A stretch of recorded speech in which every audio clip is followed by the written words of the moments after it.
I'm Kirk Harnack. On This Week in Radio Tech, I'm joined by Tom Ray, Chris Tarr, and Joey Cummings. We talk about radio in American Samoa.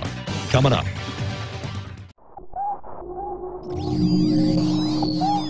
Netcasts you love. From people you trust. This is TWiRT. Bandwidth is provided by CacheFly at CACHEFLY.com.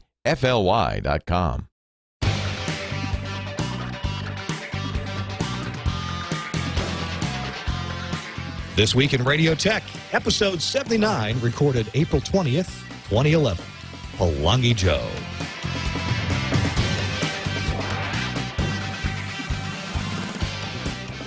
Hello and welcome to This Week in Radio Tech. I'm Kirk Harnack, and I'm welcoming you into the show. This is the show where we talk about everything from the microphone and the stylus all the way through the audio console and up to the top of the tower. This is we talk about radio technology. And, hey, that includes audio and RF technology and sometimes some allied technologies, including IP and IT infrastructure technology, more and more and more. So whether that RF is standard AM or FM or getting a digital signal out to people with mobile devices and cars or even talking to submarines under the ocean. We talk about it here on This Week in Radio Tech. Joining us on this episode, two of my favorite co-hosts. First of all, the Hudson Valley of New York brings us Tom Ray from WOR. Hi, Tom. Speaking of submarines under the ocean, hey, good evening, Kirk. How you doing this evening? I'm great. VP Engineering at WOR Radio and Buckley Broadcasting in New York City, and I'm up here in the Hudson Valley, about 50 miles north of New York City and 15 miles west of West Point. And I've resolved that sometime this summer I am going to see the West Point Army Band in concert. All right. Well, you take a little camera out there and take a couple pictures for us. Or do a live remote. Hey, that could be cool. Tom, we missed you the last couple of weeks. I'm glad you're back with us, and we've got quite an interesting show with quite an interesting guest we'll get to in just a minute. Next, from Muckwonaco, Wisconsin, let's bring in Chris Tarr, the Ninjaneer. Hi, Chris. Hello there. How are you? I'm great. Tell us about Chris Tarr.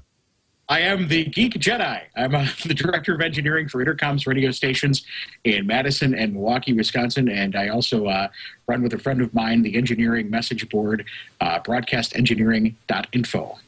And a good place for engineers to go to find out what they need to know or just have a good argument. We run the gamut. It's kind of like an SBE meeting on the internet. Yeah, with less food and more drinking. A lot more drinking, yes. Hey, I got a ham radio question for Tom. Tom, is it okay to be on the ham radio doing the ham radio thing while you're intoxicated? I don't think there's a specific regulation against that, but it would probably come under the FCC's good character regulation in regards to. I don't think there is a rule. In regards to being able to hold a licensing. You know what? Kirk is a good character, so. I don't believe there's a rule for that, but I do believe it is encouraged. Well, I only drink wines of good character. All right. Hey, let's bring in our guest. I'm so pleased to have a guy that we normally can't bring on the show because he just lives too darn far away in a place too remote. And although they ran an undersea cable, maybe it'll get better. And that is my friend Joey Cummings, who's the VP of South Seas Broadcasting. Hello, Joey. Hey, guys. How's it happening? I understand. It's good. I understand you're stateside. You're in the mainland right now, but normally you hang out in Pongo Pongo, American Samoa. Tell us a little bit about what you do in Samoa and what the heck you're doing here stateside now. Yeah, I'm the VP and GM of South Seas Broadcasting. We have a couple of FMs and some television interests on the territory of American Samoa, the big island of TWiRT. And when I say big, I mean about 20 miles long and about 5 miles wide at the very widest spot. So it's a pretty insignificant dot out in the middle of the ocean, so small that if you look at it on a globe, the small blob of ink that they use to represent it is actually too large. But yeah, I'm currently in the States to visit my new niece. I have a young one, and I wanted to come and count the fingers and toes. And I'm in Concord, California. Oh, that's not too far from Petaluma, the TWiRT network. No, it's not. I'm here visiting Captain Kirk, too. Yeah, I see. Well, no proper geek room would be complete without a Captain Kirk stand-up. Never. Yeah. Hey, so we're going to talk about a couple of topical topics, and then we're going to wind our way into talking about American Samoa and what's going on there in radio and some of the adventures, Joey, that you've had in doing that. Hey, let's kind of wrap up NAB. We did a live show from the NAB, from the TWiRT stage there last week, and I want to bring Tom and Chris Tarr to bear on that subject. Did you guys get a chance to review or watch the TWiRT that we did from out there? Unfortunately, no. I've been up to my earlobes in things going on. I just haven't had a chance. Maybe you better tell us what transpired with your world while we were gone. Chris Tarr, did you get any feedback from NAB from your friends? I did. I'd actually I watched TWiRT also from NAB while you guys were out there doing the show. It looked great. But it's funny how, and I think you guys actually mentioned it, how all of a sudden, we had a couple of years there with the NAB radio show, or the broadcast show, where attendance was pretty down. And this past session looked like there was quite an uptick in vendors and people attending, which I think is great. And it sounds like it was all about 3D. In fact, somebody, I think it was on Twitter, had made a joke about how they were just going to throw an eye patch on because they were getting tired of getting stopped to be asked to look at things in 3D out on the show floor. So, it sounds like that was a big thing. But the feedback I've gotten from the people who went, everybody said it was a fantastic show. This 3D is everywhere. In fact, I heard at the Truckers Convention next month, they're going to have 3D CB, and that's looking pretty scary. Try the beef tips, folks. He'll be here all week. Now, of course, in radio, we don't have 3D. We did have some advances in technology showing up in the radio hall. One of the vendors, Comrex, and you guys have had Tom Hartnett from Comrex on, they showed a product just totally out of the ballpark for Comrex, who's been an audio company. They showed a camera, an IP codec for video as well as audio that fits on the back of a professional TV camera. An ENG-style camera. That was pretty cool. Harris, notably, showed a 20-kilowatt capable FM and HD transmitter that fits in a single 19-inch equipment rack. That was pretty impressive to get that much power out of that little space. Wow. Yeah. Was did that fill the entire rack, or was that just how many rack spaces did you estimate that was? It seems like Chris Tobin saw that, or maybe it was Charlie Wooten that saw that, and said that there was still some space for more. In fact, there's an ad for it in Radio World, so there you go. Harris, we're a great radio. Holy cow, that is fantastic. And what are they saying here? It's called the Flexiva FM transmitter, and they're saying up to 20 kilowatts using the most compact design on the market today. The hamsters have a really little cage to run in. Very small. Or they're really little guys. They don't need much space. It's FM plus HD, and it looks like here. Let me see if I can. Does this work at all? Well, I guess it kind of does. Yeah, it works. Oh wait, there we go. So it's got the exciter in it, and then it's got two big honking power modules with air intakes on the front. So anyway, it's in Radio World, the latest one that just came in. Actually, I think there isn't the NAB edition of Radio World too. The last edition, they had a picture of that transmitter. Who else came out with stuff? Well, of course, I worked in the Telos booth because that's who I work for, and we introduced a new console, a $6,000 IP audio console called the Radius that ships in a couple of months. And one of the big hits of the show was this guy Leif Clayson, a name that I hadn't heard of until about a year ago because I heard he was working with our sister company, Linear Acoustic, and Leif has this software. Oh man, what's the name of the software that he puts out that you can make your own FM processor? Oh gosh, the chat room. Somebody keep an eye on the chat room because I'm sure the chat room will have an idea of that. I guess I could go to the chat room and maybe find out. So Leif's processor in software, he's now adapted to be a processor in hardware because he's joined up with the folks at Omnia. And one thing that he demonstrated on the show last week, which, by the way, if you want to see it, you can go to YouTube, go to the TWiRT channel on YouTube, and you can watch TWiRT episode number 78 from the NAB show. And Leif was on for a good 15 minutes or so, and he explained some technology called the declipper. From the chat room, it's the breakaway processor. There you go. Leif's been working on this breakaway processor. Very cool, very feature-rich, runs on a PC. But the features in breakaway are in the Omnia 9, plus a bunch more features. And this declipper is just amazing. It's a declipper plus a process he calls undo. It de-hyper-compresses the audio so that now he can go process it in the way that he thinks is right, and hopefully the broadcaster thinks is right. Chris or Tom, do you guys know anything about this kind of technology, this declipping? No, I mean, are you talking taking the actual song and deprocessing it, or are you processing the audio first, then taking it apart and processing it? No, we're unprocessing the way the song was processed, and the thinking is here that a lot of record producers want the music to be loud on the CD or for the AAC or MP3 cut that you buy from Amazon or iTunes, and so songs now are mastered pretty loud with real, by golly, nasty clipping in them, and I don't know what tools that music producers and mastering guys have to use. It'd really be good to find this out. I've heard they have some pretty basic tools, like maybe some diodes, to do the clipping with.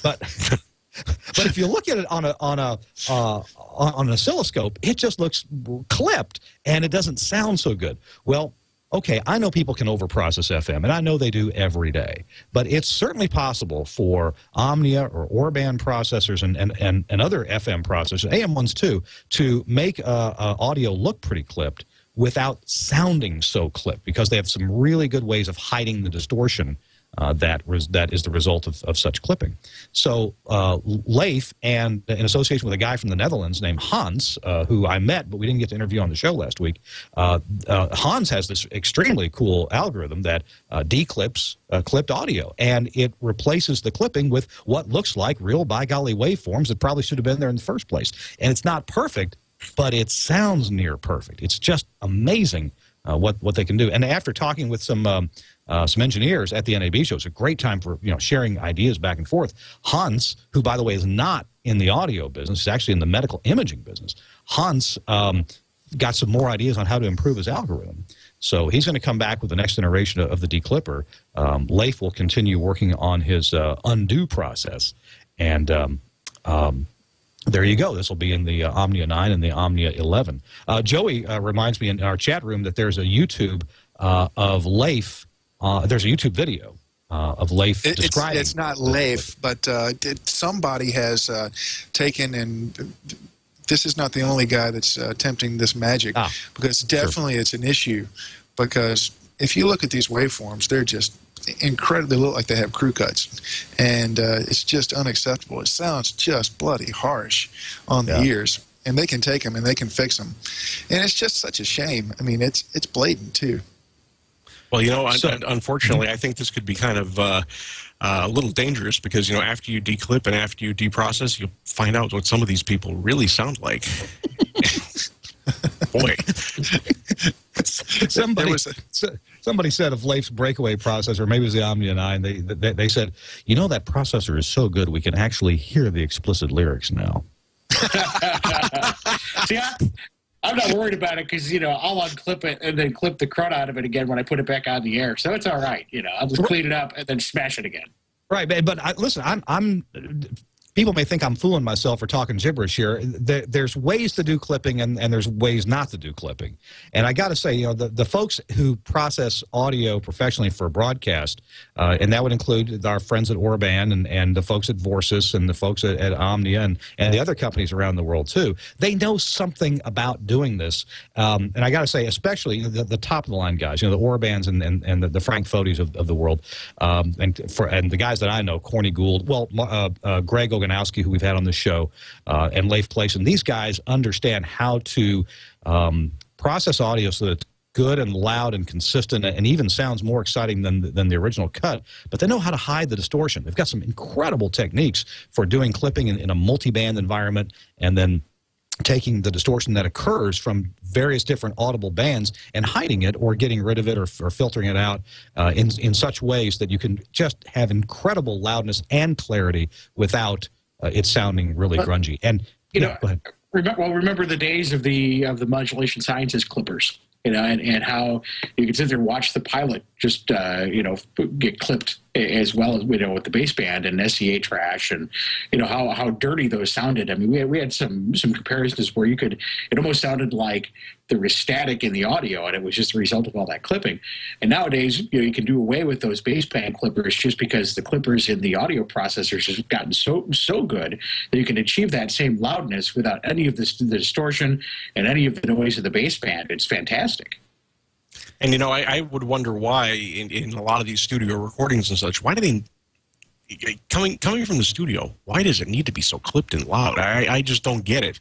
Well, I think you think you'd want it to be pristine. I know some people look for either a signature or they're looking for something to make it stand out. One of the songs that comes to mind from the 70s was "Go All the Way" by the Raspberries, where the VU meter didn't move.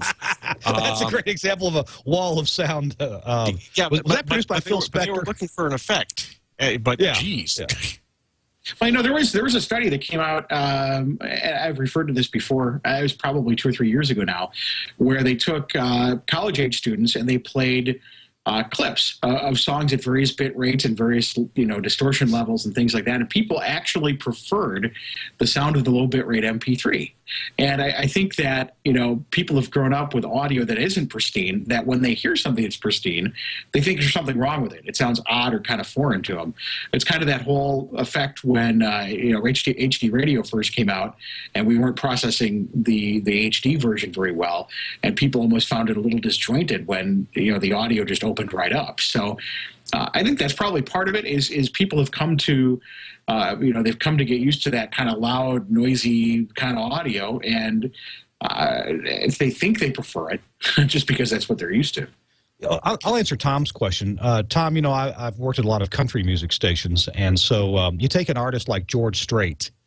If you listen to songs from the early 80s, like there's a song he did called The Fireman.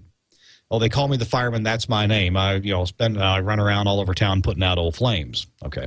If you listen to that song, and then you listen to one of his much more recent songs, like from, I guess, the early 2000s, late 1990s, or even something more than that, like Oceanfront Property, you're going to, the old song from the 80s sounds really dead by comparison to the processed newer version. And in fact, some of his older music I like, but it just kind of lays there in the headphones and blah, blah, blah. It just doesn't sound all that exciting. So maybe I'm just too hyped up on the drug myself. Now, I'm not saying that his songs are well processed either, but they certainly are more processed. And I think there's pressure from from act producers to say, make sure we stand up and print really loud on the CD. Now, somebody in the chat room asked, well, why doesn't Leif make tools for record producers to use? He certainly could. Well, he certainly could. And actually, Omnia for the last 8 years has had a box called the Omnia 6 CD, which doesn't have the FM clipper in it. It's slightly different software that does multiband AGC and multiband limiting, but it's look-ahead limiting for the most part. And we've had a few record producers buy this box and use it to produce CDs. And the processing that it does is good and loud, and you can make it sound really sweet. And it's pretty compatible with FM radio processing. You wouldn't have to run it through a declipper. Honestly, it's not a market that we've gone after a whole lot. I would imagine that there are presets and settings in Orban processors that one could use, turn off the preemphasis, that one could use for making mastered music sound louder and better. Greg Oganowski is a master, for example, at bass processing. I've always liked his presets, and so I think the record producers would do very well to do that. Why they don't, I don't know. It's maybe not something that they know about that well. Did someone else say that? Yeah, go ahead. I think Chris was hitting on something that was pretty cogent, where some people are looking for ways to make it sound worse because that's what they're used to hearing. But there's a flip side to that as well. There are people that are looking for sneaky, hacky type ways to make things sound better that sound worse, that don't have access to this declipping software. I think it was a Metallica release a year or two ago that came out, and it was phenomenally just over-modulated right off the CD. It, like I said before, it just had a crew cut. And somehow they looked at the same song on a release of Guitar Hero, the video game, the same song, but it was far less modulated. So they found a way to crack the disc, pull the audio, the instrumental audio off of that, and remove the sound effects because they found that the unprocessed or the lesser processed version from Guitar Hero was far more pleasant to the ear whenever listened to separately away from the sound effects of the video game. So there are people that are looking to make it sound better, as well as the flip side of people that prefer the sound of an MP3. Bob Orban has a great quote. He still, to this day, uses it, which is, radios have a volume knob, but they don't have, how do you put it, a de-density knob. So, you crank it up and you can make it really loud, but, that's the problem is, the reality of it is we can all adjust the volume. If the song's not loud enough, we can all turn it up.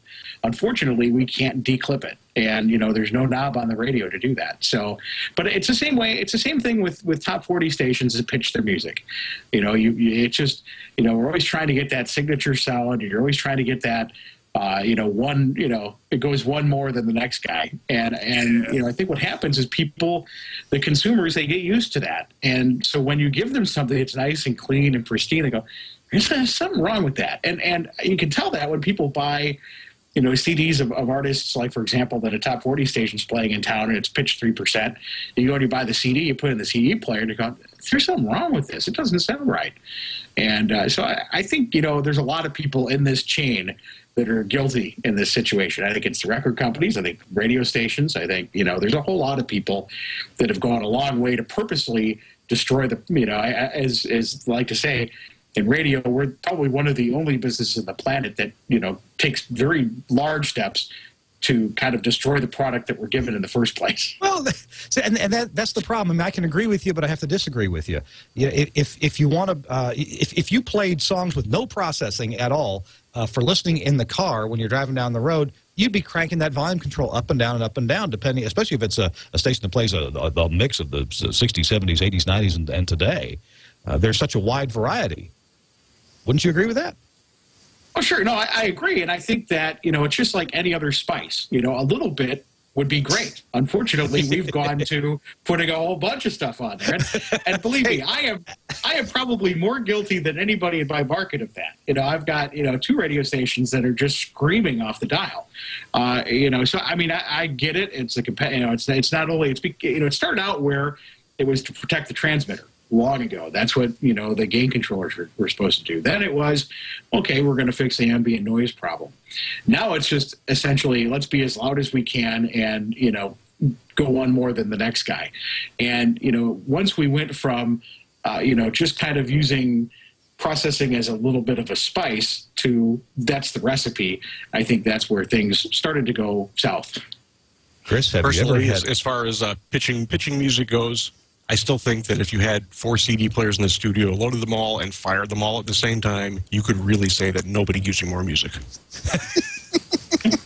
I say put one on the left channel and then another one on the right channel. And then you could have 2 songs go on. Figure out which one you like better.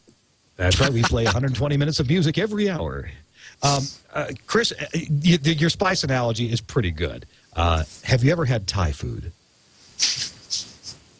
Thai food is the food that kisses you on one cheek and slaps you on the other. Put it this way, Kirk. I've heard a lot of Thai food on the radio.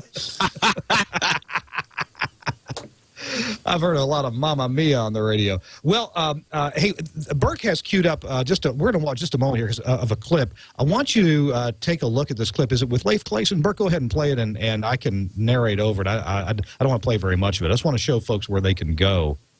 Here we go. Yeah. Okay, this is Leif Clayson describing how his processor's working, and he goes into describing the detail about the declipper.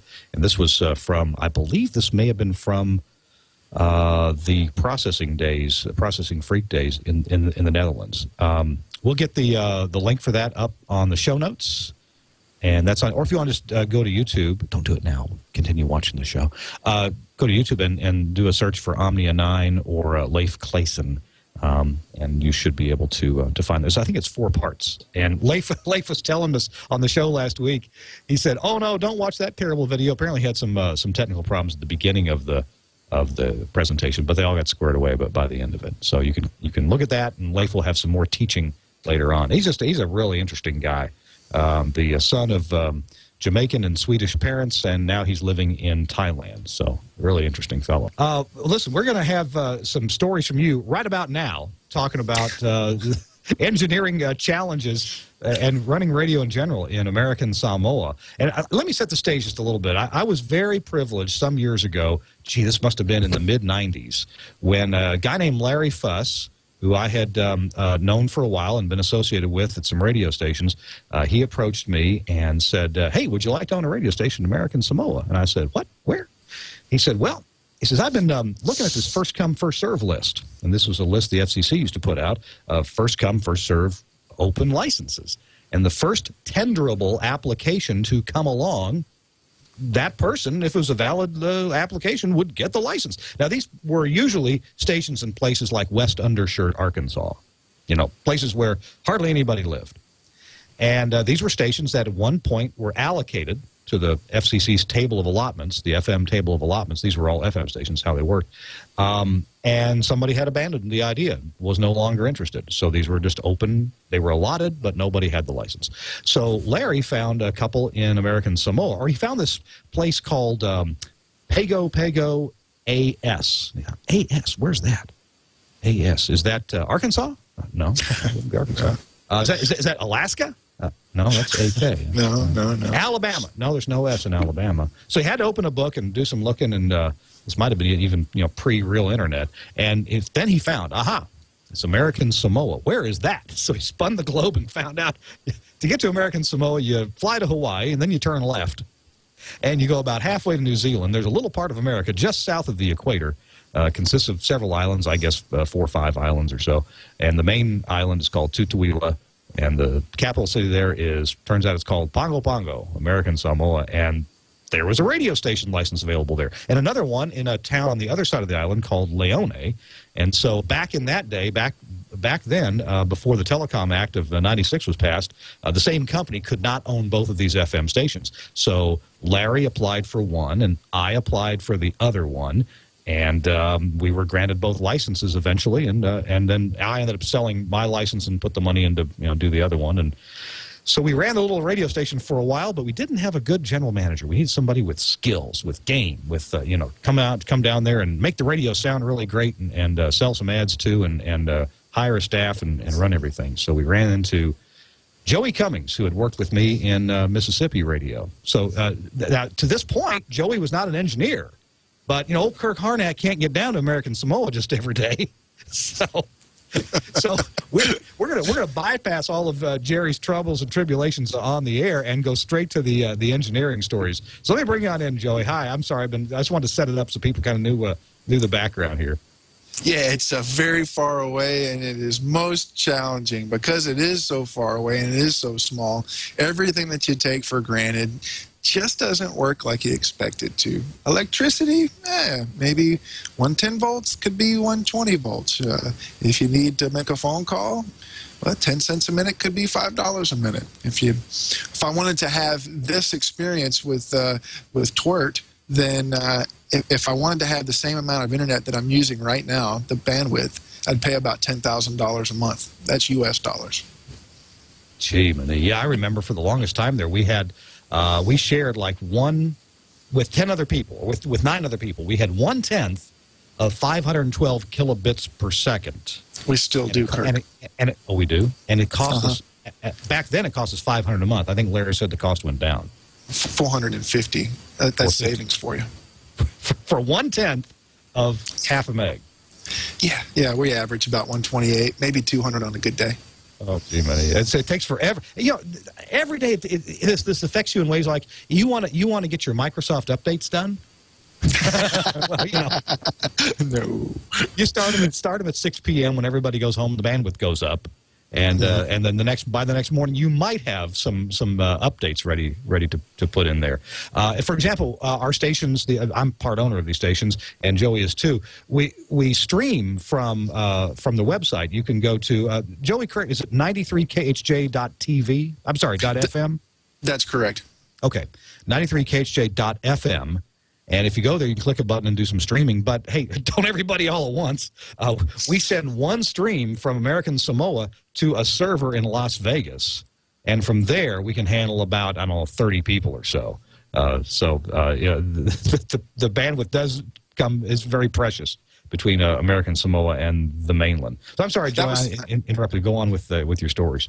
No, that's a very handy bit of engineering and very typical of what it takes to solve a problem. If we want streaming, okay, we'll have streaming, but we can't stream to everybody, so we'll send it to Las Vegas. And that was some of your handiwork, Kirk. And there's just a ton of other examples of the things that we've done to get by, and some of the cheap equipment that we'll use to serve in the stead of more expensive gear and means. But more so than the solutions that you get to plan, it's the solutions that you have to come up with off the top of your head whenever there's something akin to an emergency or heavy weather or something like that. It's those kinds of things that really surprise me at the end of the day when I look back and I go, did I really just do that? And that's some of the things we were talking about before, when we were talking before the show. I've alerted Burke to the location where you have some photos stored, Joey, and he'll be bringing some of these up soon. You know, American Samoa came in the news, about a year and a half ago with this horrible tsunami that we saw when it hit Japan not long ago, and there were lots of cameras in Japan to cover everything, not so many cameras in American Samoa recording the events. Talk to us about that. What caused it and what happened, and how was our station really affected pretty significantly compared to, well, because of its location? Yeah, we got rocked. I think we did get some footage. I got some footage as it happened. If you'll go to YouTube and Google my name and Tsunami, it should be popped up. I think every network known to man stole my footage and and listed it as their own. But the radio station sits at sea level, basically, but we are on the second floor of a two-story building, a concrete building, and that made it very possible for us to stay above the water. But it was early in the morning, and just before our 7 o'clock news, we felt this earthquake. It lasted for a couple of minutes, and at that time, talks of tsunamis weren't really that really wasn't something that came up a lot. So there wasn't a lot of protocol as far as drills, and while we did have EAS up, there really wasn't a good way for people to determine, okay, was this a tsunami warning level of event? Well, what do? They call the Pacific Tsunami Warning Center in Hawaii, and they were trying to get information from them, but it takes them a long time to process data from their buoys that are out at sea to detect, rising and lowering seawaters. Eventually, we knew that something was going to happen because the waters were starting to recede. So we activated EAS. We didn't have any other official warning, but we decided to send a tsunami warning via EAS, and it was a pretty spooky feeling to push those buttons and choose that off the list of events, gotta say. But it wasn't a minute later. The entire harbor area of American Samoa and many other villages were inundated with 10, 20, maybe even 30 feet of water. It rocked the place pretty hard. So I understand that actually American Samoa didn't get the brunt of this. It wasn't it Western Samoa, which is, well, now called the independent nation of Samoa, a different country 60 or so miles away. Didn't they get the worst of it? Yeah, they did, only because they have significantly more landmass and more coastline. It came from the south. And while a lot of American Samoa the inhabited region does face south. Most of the people in neighboring Western Samoa live on the northern side, and that means that you're sort of looking at outlying villages and backwoods, as you might call them back here in the States. And so they didn't have really as much warning or alert of what was going on, and plus the topography. There was a lot. In American Samoa, you hit land and almost immediately you're going straight up a mountain. In Western Samoa, it just gradually goes uphill. So like in Japan, the waters flowed for half a mile inland, I understand, in some places. So it was rocking. They were bigger, and the topography was such that they lost like 100 people. In American Samoa, I believe we lost 34.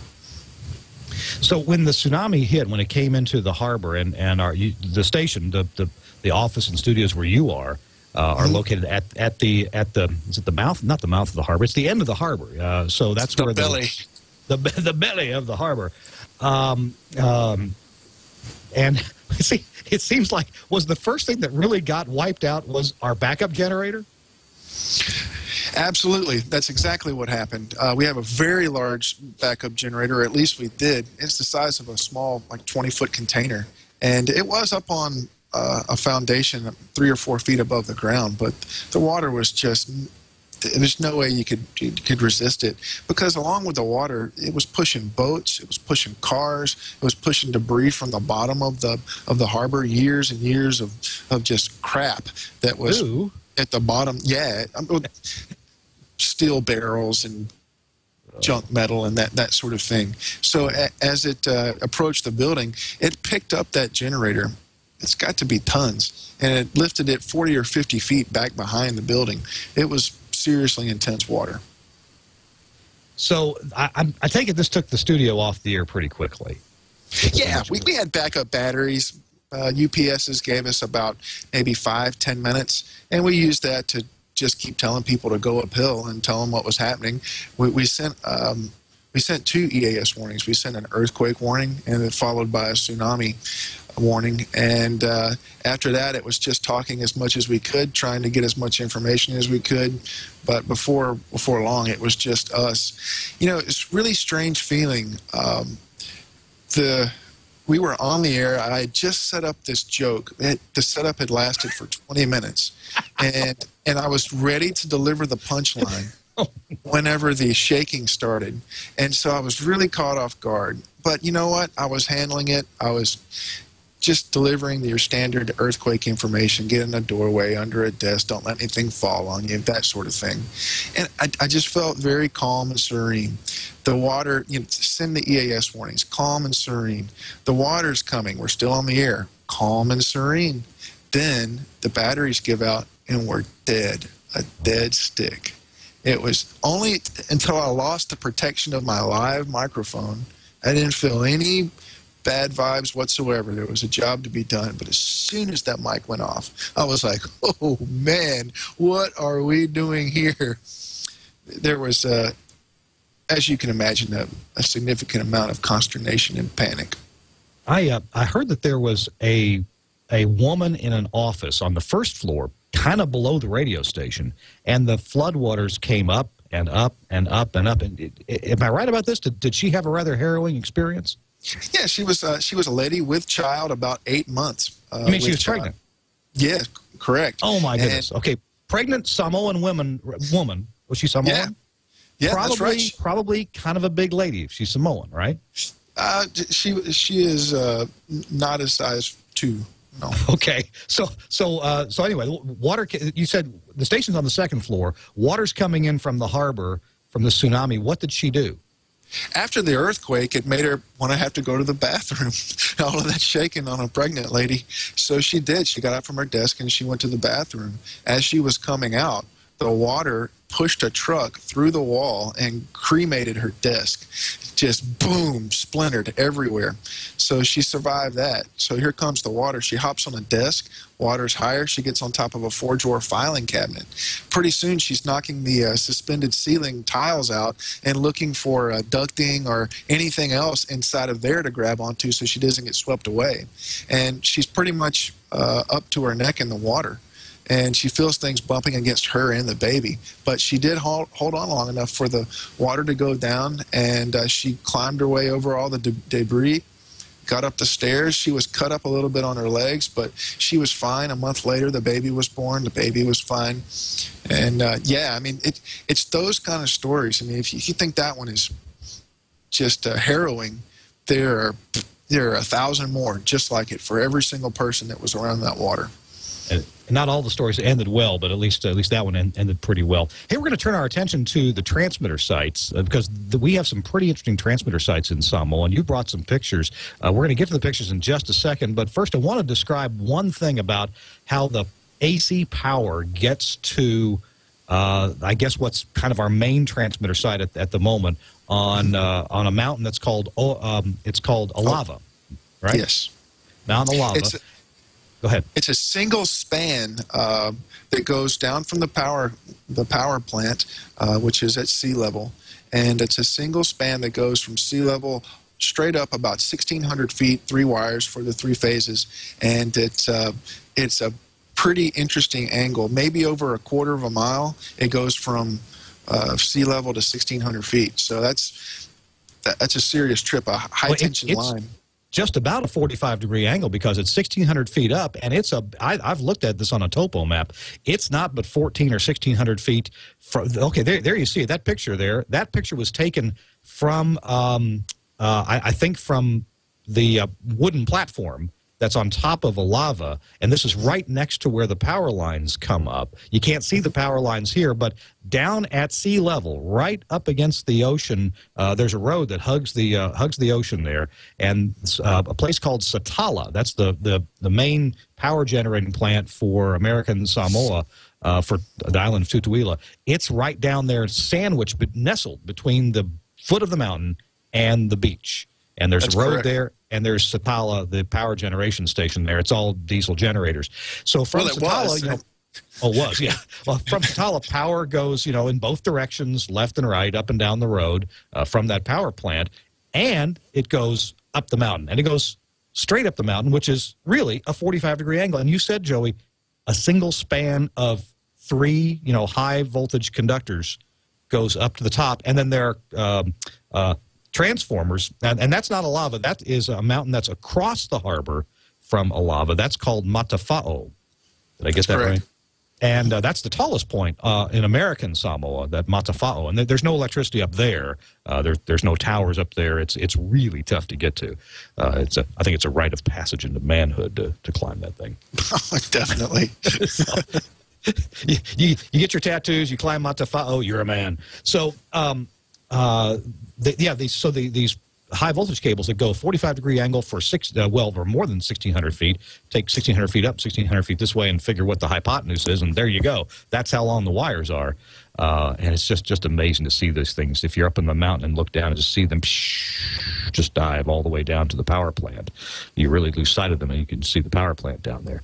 So these things in a wind, like in a hurricane, which you're getting to, these things start swinging around, and the power company has often cut the power preemptively. So these things, in case they hit each other, these much lines. to our chagrin. Yeah, they cut our power preemptively just to save themselves. So Joe, we talked about the tsunami a bit, and you want to let's look at these pictures in order, and this will kind of tell the story as you want to tell it. Maybe Burke can get the first picture up there, aside from the beautiful scenic shots we saw. Well, generally, it's the most troubling part of dealing with the plant in American Samoa is dealing with the weather, and that's because whenever it does decide to have some cantankerous weather, it has some seriously cantankerous weather, as in cyclones, which are the southern hemisphere version of hurricanes, and those have caused us more problems than anything else because, like Kirk, you're saying, the power company decides to turn off the power sometimes. Now, sometimes they will, sometimes they don't. And believe it or not, I can't decide which I like better because there have been times when they left it on that we've ended up with some seriously fried gear. Surge protection is no laughing matter. And that power company has been through every bit of surge protection gear we have more than once. And it's, well, Here's this is a great example of here. This photograph that's showing is our other transmitter site, but it's the same story. The most important thing that we can have whenever we're going up there to work on something after a weather event is a lot of times it's me going up there, or if it's something now where I'm on the mainland and I have to send somebody up there that's a non-engineer type, that I have a picture and that they have a picture. For instance, if whatever symptom that they describe, we're off the air and we hear this, and we can pretty much guess that it's a failed STL, then I want to be able to send them a picture of the STL receiver on the mountain and say, this is where it is. This is where it is in the rack. And I prepared these little photographs with the little pointy hands, and everything is labeled. And there's a whole series of these photographs that allow me to be able to show them what's up there, where is it in the rack, and then that way whenever I'm talking on the phone to somebody, they can know what I'm looking at if I'm up there, or if I'm talking somebody else through it. It's really it's nice to have that reference. There's so another this is also at Olatelli, isn't it? Mm-hmm, it is. All right. And I'll describe this briefly. Olatelli, you can drive to Olatelli almost all the time. It's got a road that goes right up it. And so, in fact, FEMA is putting in some emergency generation equipment for 93 KHJ, and to keep us on the air when the power goes out. And it's Olatelli that they're going to use. Oh, Joey, I'll get back to that. Tell us about this picture real quick. What are we looking at? Well, after our latest cyclone, after a night of fixing things that I didn't really want to have to fix but did anyway, we had a beautiful sunrise, and in comes the cruise ships. So it's business as usual. It doesn't take long to recover from a cyclone. People will always find a way to clean up what needs to be cleaned up, because if the white people are coming with money, we must make sure that we are ready to receive it. In fact, this is the bay here. This is part of the bay. This is the east half of Pongo Bay, and what this is, of course, it's a blown out volcano caldera, and it's very deep. So it's a very safe place for ships to harbor in that part of the Pacific Ocean. So ships do come from quite a distance around to take safe harbor in this bay. It's very deep, and it comes into the island quite a ways, so they can get some safe harbor there. And that's Matafa'o, and you can see part of the village down there. What's the actual name of the village where the government buildings are, as we're looking at there, Joey? Whangatongo is the seat of government for American Samoa, and that's the village depicted in that last photograph. Whangatongo, okay. So, so we have these two mountains. Oh, yeah. What's this? What are we looking at? Top of the building? Well, Cyclone Wilma came through in February, and it was a perfect lesson in, if there's a job to be done, don't let it wait too long. This is our new STL mast, and we use it to obviously hold the STLs and a couple of backup bays in case everything goes wrong. We can always turn on some backup transmitters from the studio site, and we can cover, with about 100 watts, we can cover the harbor area. And this is the new STL. Well, you see the STL transmit antenna at the base of it. Yeah. At the beginning of this, at the beginning of our last cyclone, that STL transmit antenna was not on that mast. It was on the other photo, which you'll see just a pile of junk and wreckage. About 4 in the morning, we hear this gigantic crash. We had been doing really well all night, stayed on the air, giving people updates on this pretty nasty cyclone that was bearing down on us. And we successfully stayed on the air, and we felt really good about it, knowing that we have all these power issues, and we hear the crash, we're off the air, and I'm knowing that it's this 11-year-old STL mast that I keep meaning to get up there and take all the antennas and stuff off of it and move everything instead of just some of everything over to the new mast. And there's the downwind. It fell down. It pretty much crushed our FM receive antenna, our NOAA weather radio receive antenna, and the STL transmit antenna was at the base of this thing. So what does that mean? Well, it means that it's 4 in the morning and you got to get back on the air. So I slipped a couple of wrenches in my pocket, up the ladder, across the roof, during a cyclone, about 50-mile-an-hour gust, very much stinging rain. So it took about 20 minutes to disengage that antenna from the down mast and move it over to the new mast. But it was a great lesson. If there's something that needs to be moved, go ahead and do it now. Do it while the sun is shining, rather than having to take shelter every 30 seconds when a new gust comes up and is trying to blow you off the roof. That's a lesson you learned in Samoa. You do stuff while the sun shines. That old phrase, that Grandpa said, make hay while the sun shines. That's true in Samoa. Because if you don't do it while the sun's shining, you're not going to be able to do it. If you've ever seen the old movie, black and white movie called Rain, about American Samoa. It rains. It rains a lot. In fact, so I was describing two transmitter sites, Olateli, which I guess in Samoan means telephone mountain. That's accessible, but the main transmitter site that our stations are using now is on Mount Alava. And Alava, this would be a fantastic place to shoot a four-wheel drive SUV commercial. Oh, indeed. There's about 3.5 miles that you have to traverse across the ridge of a mountain line, and you go to the top of the ridge at this nice cutover behind Pongo Pongo, and then you're on some Forest Service land that they actually lease, and then it's 3.5 or 3.7 miles along this ridge. And on many parts of this ridge, you're driving along in whatever four-wheel drive vehicle you got, and 5 feet to your left or 5 feet to your right, it becomes 1,600 feet down. That's it. Am I right? No, you pretty much got it. And you also hit the nail on the head when you say it would be a perfect opportunity to film a commercial for a four-wheel vehicle, which is exactly why I bought an ATV. That was the first order of business after the tsunami. So many people had their trucks taken that the usual people that I would bum a ride from, they just weren't available anymore. And if you ever rode a four-wheel vehicle, an ATV, as a young man, and thought that, oh yeah, it'd be cool to do the things like you see in the commercials, this is that trail. It takes every bit of ATV driving or four-wheel drive truck skill that you can muster to handle all of it. It's got rocks, it's got inclines, it's got boulders, it's got riverbeds, huge mud holes. It's everything that you need to make a auto mechanic happy, because you will be visiting. Oh, I broke an axle on that thing coming down. I broke a Jeep Wrangler axle coming down that thing one time years ago. It's also got a hill that is so steep, and there's something about the mud that's so slick that if it has rained and your vehicle gets stuck and you get out of the vehicle and try to stand up, you cannot. You'll slide right down the mountain. That's how slick it is.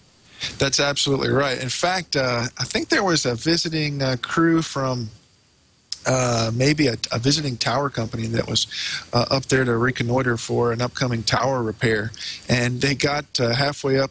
Maybe it's not quite 45 degrees, but they got about halfway up this hill, and they started slipping and sliding. And there are walls that go about 6 or 8 feet on either side, and it's about 2 lanes wide. And they got the truck stuck sideways. They couldn't reverse. They couldn't go forward. They ended up having to get a backhoe up there to chain the axle and just pull it back into position so it could drive down. Gosh. So at the main transmitter site, once you finally do get up there, by the way, you can't drive the transmitter site. You can drive to the bottom of a steel staircase, and then you're 77 steps up to the same level. I know how many there are. Up to the main level is the transmitter site. Yes, there are 8 less than what he claimed. Oh, really? Is it 69 steps? Uh-huh. Oh, well, you've done it more than I have. Okay. Yeah. Maybe I got confused because it was so difficult. Hey, I think we may have one more picture from Burke to show us on a map. If you guys want to go to Google Earth or Google Maps, or you want to find Mount Alava, you may be able to get some good pictures from Google Maps on there. It's just an amazing place to try to build and run a radio station, and I'm delighted to have been asked to be part of it, and still am. I haven't been there in a few years, but I sure would be excited about going back to it. Okay, we're not going to have the picture, but wait, there we are. Yeah, we're getting close to it. Yeah, that's neighboring Western Samoa. That's Western Samoa, so you want to go to your east about 45, 50 miles or so, and we'll see American Samoa. Hey, didn't mean to leave Tom and Chris out of this. We've been talking so much here about this. I just happen to be pretty familiar with the situation because I've built the first, transmitters that were at these locations. Tom, Ray, let me bring you in, and Chris too. You guys got any comments or questions for Joe? No, it just sounds like some of the adventures I had. I used to take care of some stations down in St. Thomas, U.S. Virgin Islands. But very, very, very similar. You come off the water, you go straight up. I can't tell you how many sets of brakes I've gone through on cars down there. Nothing like getting a brand new car at the rental place, coming down the mountain and having smoke pouring out of the front end of the car because you're trying not to go screaming through a traffic light at the bottom. Plus, you're driving an American car on the wrong side of the road. But no, you're right. With the power company and everything else, you just don't know what to expect, and it's always an adventure. Yeah, indeed. Mr. Tarr, you got any questions for Joe? No, you're a bigger man than I. I don't know that. I don't know that I'd want to go through all that. That is just that's amazing. Now, and it sounds to me like really a lot of what you're trying to do. And correct me if I'm wrong, but it really is kind of you obviously have to be very self-sufficient. But it sounds like you do a very good job of kind of just documenting everything and what everything does, and getting people familiar so that when you when you have to talk them through it. They know what you're talking about. And I guess, we all kind of, in engineering management, we all kind of go through that because we're not in our facilities all the time. So, sometimes it's whoever's on the air has to kind of walk through emergency steps. And so, what you're doing is it makes a lot of sense for a lot of people to do with the pictures that are labeled and things like that. But, wow, that is I just actually just sat back and listened to your story. It's just fascinating. This hour had... I'm sorry, go ahead, Joe. Oh, there's American Samoa, and you can see the harbor kind of in the middle, just to the right and up from the middle is the big American Samoa harbor that enters from the south shore of the island. And this is from Google Earth, and there you see a whole lot of beautiful tropical trees. As soon as we zoom out a little bit, we can maybe see where we are. I'm sure it's tough to work with. It's such a small island that you zoom in a little bit and bam, all of a sudden you're all the way zoomed in. You zoom in out a lot, and all of a sudden it's gone from your screen. So it's a little tough to deal with. It's such a small physical area. The island's about 4 or 5 miles wide and about 20 miles long.